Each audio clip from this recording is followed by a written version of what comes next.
Japan. If you're drawing up a list of the top 10 countries where English language teachers often think about, Japan is going to feature heavily in that list. From culture, food, language, incredible cities, Japan has so many aspects to attract the English language teacher. So in this video, I'm going to help you decide if Japan indeed is the right option for you.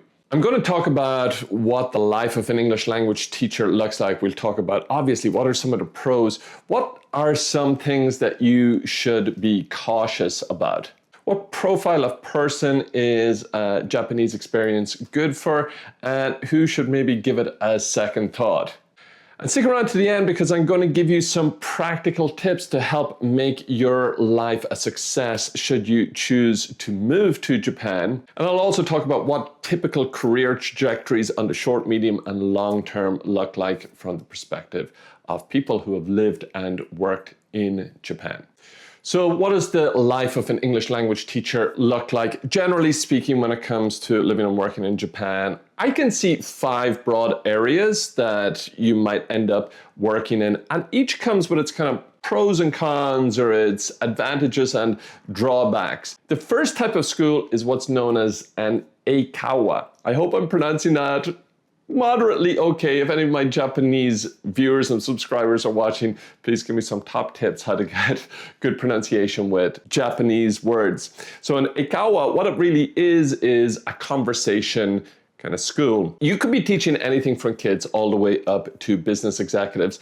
And the Eikaiwas, they tend to have a little bit more flexibility when it comes to the hours, and it has a little bit higher pay rates. However, with that flexibility, there tends to be some trade-offs. For example, you might not have a lot of paid vacation time. You might be expected to work at some hours that are not very conducive to your social life, for example. I've heard of many people who end up working weekends. Sometimes you're going to have a larger kind of commute to get to some of those conversation classes.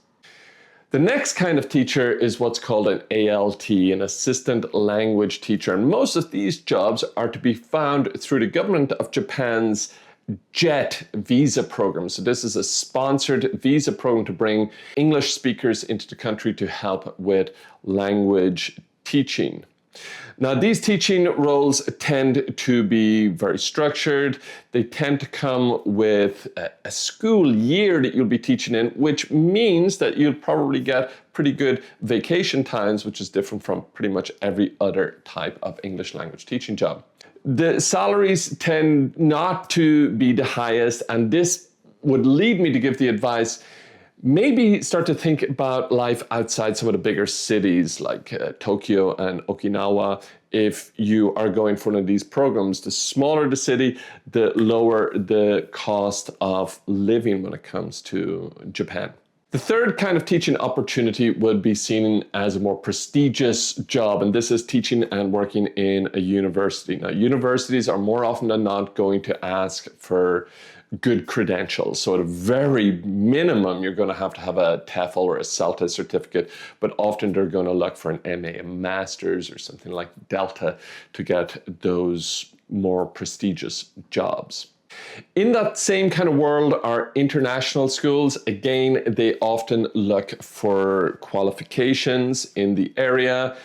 And with that then comes a pretty stable job, a decent salary, but often a kind of 9 to 5 kind of job or an 8 to 5:30, very kind of business hours. And one of the things that some people like and some others aren't so crazy about is that you'll be teaching the same students all the time. Now, personally, I would like that because you get to see the progress of your work with those students. Some people who are looking for some more dynamism in their career at a certain point outgrow that. But I think it's a great place to start off. The other and final opportunity, this is one that applies no matter where you're teaching around the world, and that's online teaching. Now, the salaries there vary wildly. You can get very low that you wouldn't be able to live off that to, if you got a lucky position, or if you're more entrepreneurial and you've developed a coaching program, you might be able to get those higher salaries. More often than not, people living and working in Japan have online teaching as a supplementary income. Okay, so what are some of the major pros of moving to Japan as an English language teacher? Well, first of all, you're going to be in very high demand. English language teachers are in high demand. Now, if you go online, you're going to see people saying, well, it was much better 10, 20, 30 years ago, but the fact remains that English is not incredibly commonly spoken at high levels in Japan. Of course, you meet many people. It's a country of hundreds of millions of people who do speak good English, but the demand remains high. So as long as you're going there with the intention of teaching English, you shouldn't be long looking for work opportunities. Beyond teaching, another key pro, of course, is the culture. Here in the West, I live in Canada, I'm from Europe, Ireland originally. Japanese culture has made it all the way around to this side of the world. Everything from movies like Lost in Translation to anime to some of their literature. One of my favorite books I've ever read is a book called 1Q84. And that's by a Japanese writer. His name is Haruki Murakami. Again, forgive me if I'm mispronouncing his name there. This book actually had a big impact on me. I only read it in the last 2 years. And what I really loved about it, and what I recommend it to you if you're thinking about moving to Japan, first of all, it is just a little inroad into Japanese culture. You want to get, some knowledge when it comes to their culture. But also the way it's written, it's incredibly vivid. You really get a sense that you're in Tokyo in this time period. You get a sense for how people interact with each other. So I strongly recommend, now it's a fiction book, it's not a book of facts and places to go, etc. So maybe the style of literature isn't for everybody, but I absolutely find this incredibly accessible and a great way to kind of get an insight into Japanese culture. Lots of people report good work-life balance. Maybe in the beginning you're going to be working quite a lot, but once you get kind of established and you have some options when it comes to work and you can start to kind of strategize a little bit, you can really carve out a good work-life balance, especially if you end up working in a university, an international school, or even an Eikaiwa, or something in the JET program for sure, where you're going to have more of these public holidays and statutory holidays. There are, of course, many professional development opportunities. I myself started out teaching English as an English language assistant in France, but, always keeping your eye on what's next in terms of where you can go with what you have. And this is very much the same. I was an English language assistant in France. There are ALTs, assistant language teachers. From there, you can start to look at qualifications, higher up jobs like management, leadership, etc. And if you end up staying there long term and you really fall in love with the culture, the country, the people, the food, etc., there are pathways to permanent residency starting off as an English language teacher. Okay, so, with the good, we got to think about what are some of the drawbacks. And straight off, salary can be a challenge, especially if you're moving from a country or a situation in your life where you had a high salary.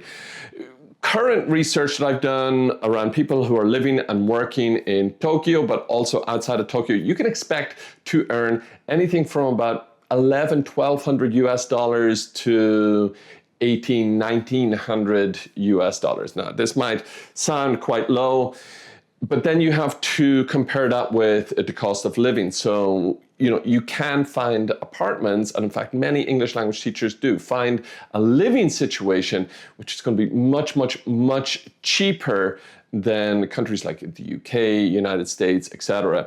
And then while their salaries are lower, so it's still a con, you actually do end up having a bit more disposable income for a social life, for eating out, for example. While I mentioned in the pros list that professional development is certainly a great option for you, if you don't have that mindset, then it can feel quite limiting. You might find yourself a year, 2 years, 3 years teaching conversation classes and feel like you're just treading water. So, this one, while it's a con in terms of working and living in Japan, because you can get kind of trapped in that I'm only doing this one thing. It's a con that you can kind of work to your own advantage and say, okay, I've got this experience. how can I leverage it into a better job? So once again, if we look at one of the pros that I mentioned before around culture, etc., this can also be, if you're not ready for it, a challenge. So even the style of communication and attitudes that people have around conformity and indirect feedback, this might be quite challenging if it's very different from your culture. So it's really worth your while to watch this video and many others and do your research to get a sense of what it's like there. So even if that's challenging for you in the beginning, you're ready for it and you're ready to take that on and you're ready to make the adaptations and adjustments that are necessary to really thrive and flourish in a country like Japan. And of course, then stemming from that is the language barrier. I can't stress this enough, whether it be Japan or any other country in the world, I strongly suggest that you don't bubble up, that you get out there. Even if you're struggling with the language, even if you understand nothing, try to give yourself some small wins. What I used to do when I lived in Brazil, I used to be a cigarette smoker, and I used to go down to this kind of bar and I would buy a pack of cigarettes and a coffee. And I would do that every day. And really, this was just getting me to practice kind of a pack of cigarettes and a coffee, please. I was practicing this small little phrase all the time. But then that kind of snowballed into talking to some people there in the bar. And from there, I picked up more phrases, etc., etc. Now, if you couple that with a language program or any kind of actual formalized learning of Japanese, you're really going to enhance your experience there, because you're going to be able to make more connections and you're going to be able to kind of push forward in your career as well. The more Japanese that you can speak, the more job opportunities that are going to be open there for you. And lastly, while there are plenty of jobs and there's a lot of demand out there for you as an English language teacher, I would suggest that you be discerning with the school that you end up working for, especially in that private sector. So outside of the JET programs, you can find schools going boom to bust. That happens sometimes. So if you find yourself working for smaller organizations, that's fine. But I would strongly suggest that you have a plan B, or that you're keeping an eye on job postings, because from one day to the next, a school could just shut down operations and then you need to find something else. However, I don't want to give the impression that there's no job security at all. In fact, there's quite a lot when it comes to working as an English language teacher over there in Japan. However, yeah, just keep your eye on the job market at all times. So then, who is a move to Japan good for? Well, the first kind of person that I would say is, if you're in that early stage in your career, if you're in your 20s, you're just out of college, you maybe had a job or two, and you're just looking for some adventure, you want to change things up, then I think Japan could be a wonderful place for you to consider. Very secure, safe country with lots of job opportunities, and gives you opportunities to move around that region and really have a wonderful life adventure. Additionally, it has a kind of low barrier to entry when it comes to certification. You may be able to get a job there just with the fact of speaking English and having a degree. You might not even need to get a TEFL or a CELTA. Now, big disclaimer on that, I'm not encouraging you to go teaching English without a TEFL or a CELTA. In fact, quite the opposite. You're going to have a much, much better experience when it comes to the actual delivery of your lessons if you have that certification with you already. But just mentioning to you, if that's not an option, it doesn't put you out of the realm of possibility for a move to Japan.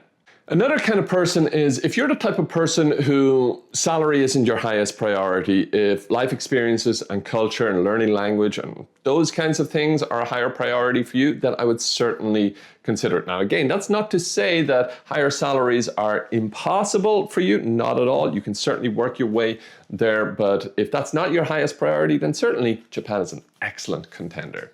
At this point, I just want to offer a piece of help. If you are a new teacher, or maybe you are getting into teaching and you don't have a CELTA or a TEFL certificate, well, there's a great website or an app out there that will really help you with the lesson planning component of teaching. And in fact, this is a company that's based in Japan, run by some English expats over there. And the app, it's called Teachly.app. And I've had a go with Teachly. And while I'm certainly actually going to do a review of this whole app, but I really encourage you to check it out. It really guides you along that process of getting your materials in order, but also giving you teacher's notes. And it allows you to customize and set up lesson plans, but with that guidance. Now, it is AI powered. So, on one hand, there's a lot of value to you really just looking at the materials and, doing a course like a TEFL or a Celtic course where you really learn lesson planning top to bottom. But this tool, Teachly, it's a wonderful help to you, especially if you have that busy life and you want to get your lesson plans all done, let's say on a Sunday evening, so that you don't have to worry about that component of your work-life balance for the rest of the week. So strongly recommend you to check out Teachly. And on top of that, if you are a member of my members community, the Integrated Skills members community, you get a bonus 30 lessons. So check the link in the description. It'll take you over to my website. You'll find the ability to book consultations with me, online courses, but also to sign up for my members community where, as I say, if you're a member, you get access to an additional 30 lessons on teachly.app. Okay, so we've talked about who this is really for, but what type of person should be a bit more cautious when it comes to thinking about Japan? So if you're the person, flipping one of the pieces of advice from before, if you're a person with a big focus on, I need to earn high salaries pretty quickly, then it's probably not the option for you. Another type of person is if you have dependents, if you have young kids, I would say just going the English language teaching route in Japan, especially if you're uprooting and moving from the other side of the world, I would not see teaching English as the only way to support a family in that scenario. You would probably need to have a broader scenario. Again, that's something that I help people strategize with. So again, link in the description below if you're interested in talking to me about that. And again, a juxtaposition from one of the other pieces of advice is really around the language barrier component. If learning language, really immersing yourself in other cultures is just not something that appeals to you, then the experience of being an English language teacher in Japan, or indeed many other countries around the world, it's probably just going to be overly challenging for you and you might leave without the greatest taste in your mouth. Now, that's not to say that you could be a person who's never learned a language before, never learned or lived in another culture.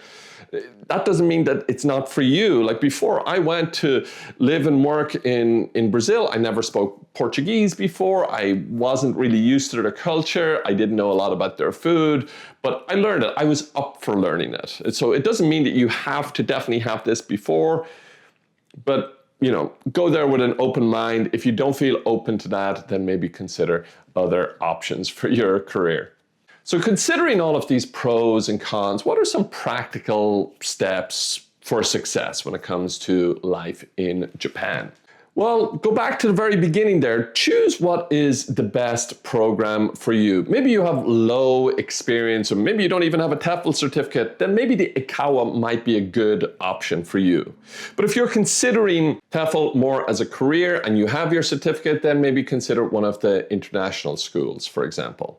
Or indeed the JET program if you need that bit more stability. And stemming from that, my strong advice is to get yourself credentialed. Sure, you can go there without a credential, but it's just going to make the job hunt that much better for you. You're going to have more options. People are going to be more inclined to interview you if you have a credential. And even on top of that, if you can get some experience before you go over, let's say you're thinking about going to Japan in the summer, you're thinking about it in January, do your TEFL certificate, and maybe do some online teaching or some volunteer teaching so that you've got some experience and you're ready to go before you land there.